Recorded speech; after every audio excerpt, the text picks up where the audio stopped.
Hey guys, today I'm going to cook a beef tri-tip roast on my Weber Kettle. So let's get queuing.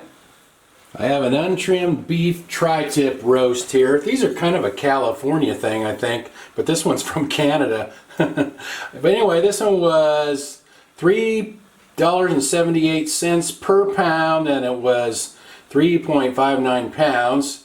So this one was $13.57, which is pretty cheap for beef. So like I said, this one is untrimmed. So usually what happens is they hide all the fat underneath. So let's see what the back side looks like here.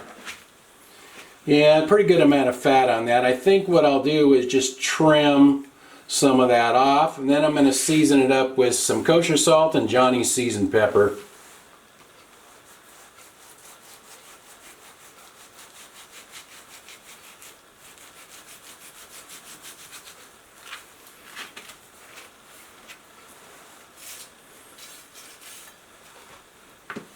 There's all the fat I cut off of there, probably like a pound of fat. You can buy them untrimmed, but they're usually more expensive. And you can actually just cook them with all the fat on there. I have done that when I'm feeling lazy or in a hurry. So now I'm just going to season it on both sides with some kosher salt. I go fairly heavy on the salt. And then some of this Johnny's seasoned pepper. Besides pepper, this has sugar, red and green bell pepper, garlic, and onion in it. I use this one quite a bit. Alright, that looks good, and we'll flip her over, do the other side, same way. And one thing, why I'm thinking of this right here, you can see how the grain runs in the meat. In this longer piece, it runs this way, and then on the side piece, it kind of turns and runs the opposite way. I never really noticed that before, but actually a few people in some of my older videos pointed that out to me, that I was not cutting it against the grain in certain parts. I would just cut it like that, and then they pointed that out, that it's more tender if you cut it against the grain. So that's kind of something to be aware of, how it kind of changes direction a little bit there. So anyway, just finished seasoning this up, get it salted up there, and get some more of the Johnny's on there, and then we'll go outside and get the grill lit. I'll just leave that rest on the counter like that. Alright, let's get the grill lit. I'm using Frontier brand lump charcoal for this. Different brand. I usually use Royal Oak lump, my matcha light here. So that is a paper towel soaked in vegetable oil. That's how I usually get my charcoal lit. Using my slow and sear to hold the charcoal. Also have a stainless steel drip pan underneath, and this is a stainless steel grill grate. This is all was all sent to me by S&S Grill Company.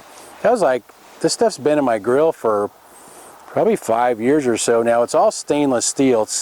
If you buy it at all that together, I think it's about $250, so it's not cheap, but it's stainless steel, so it lasts. So once I bought it and put it in there, it's been in there. So anyway, once these coals get going, we'll get the tri-tip on there.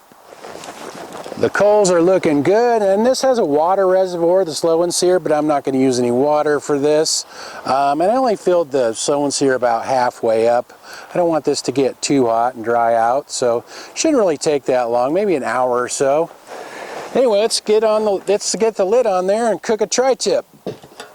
The temperature is climbing. It's a little over 300 degrees right now, 300 degrees Fahrenheit. So I think I'm going to leave the top vent open. I'm going to close this one down, put it maybe right under this second hole right here. I think I'll try to keep the temperature to around 300 degrees, 300, 325 right in there.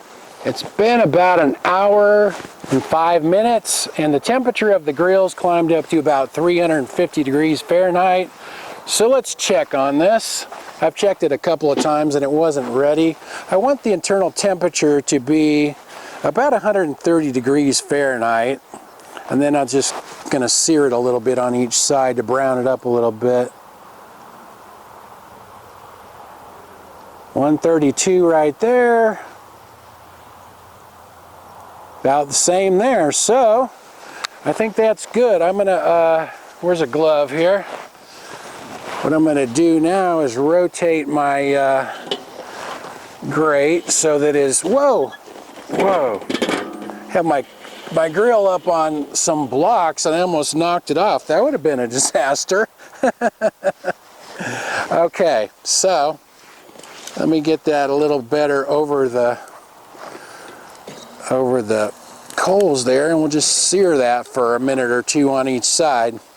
I'm glad that didn't fall off of there. That would have been really screwed up my video.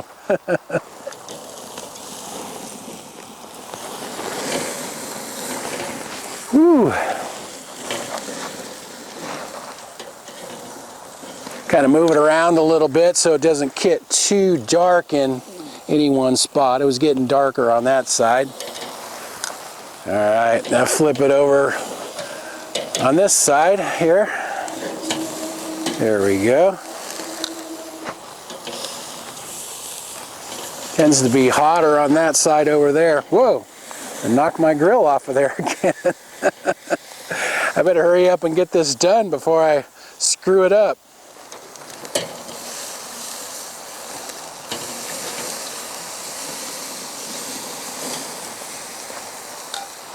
That looks pretty nice to me.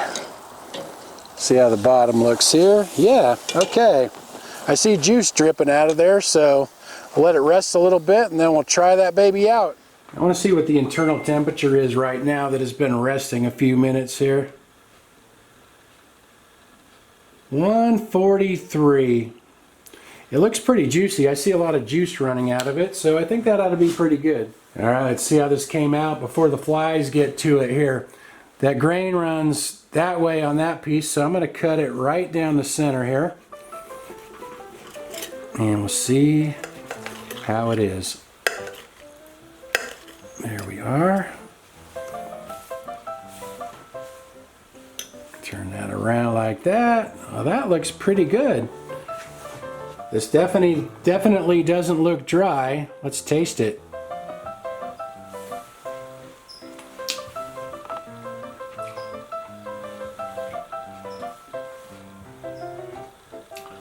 I am very happy with that. That is pretty darn good. Actually, that Frontier charcoal has a nice flavor.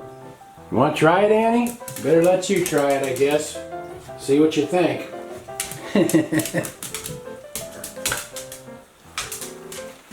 Well, you didn't even chew it. I guess you liked it. That reverse sear method is my favorite way to cook beef. I know it seems backwards, and I used to sear the meat first and then, you know, put it over the indirect side after, but it just turns out better when you do it, when you sear it at the end. I know it sounds crazy, but don't knock it until you've tried it. Anyway, I'll write everything in the description like usual. Thanks for watching. See you guys next time.